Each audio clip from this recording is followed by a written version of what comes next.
Yeah, absolutely.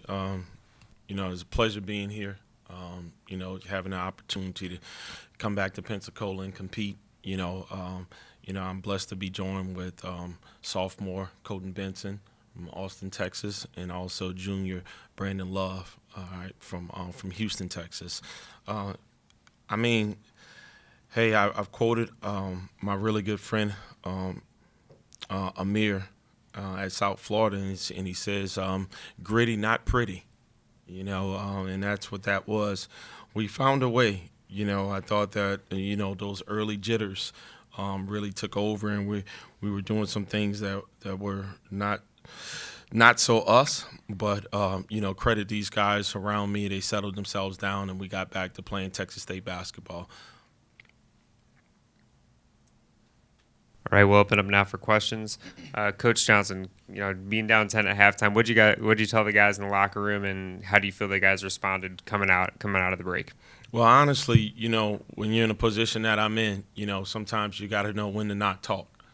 And I thought that the guy that's been up for countless hours, 20 hours out of a day, trying to put together a game plan.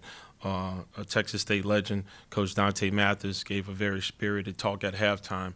And these guys know Coach Mathis. He's a very soft-spoken guy, and when he speaks, he only speaks when he has something to say. And I thought he did a phenomenal job of reaching our guys and meeting them where they were and raising them up.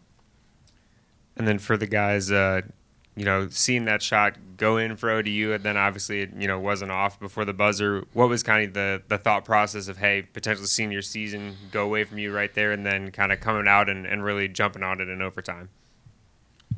We just knew we had another chance, opportunity, and we knew just come out hard and they were going to fold. That's what we told ourselves.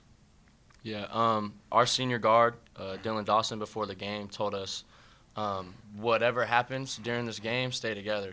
And, we were down 10 and a half.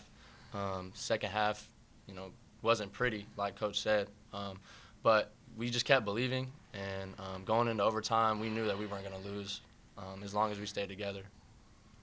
And Coach Johnson, you talked a lot about the grit of your team, but how important was it to go through? I think it was either 19 or 20 free throws y'all hit at the end of the game. I know you didn't miss one in overtime. So how key was that for your team?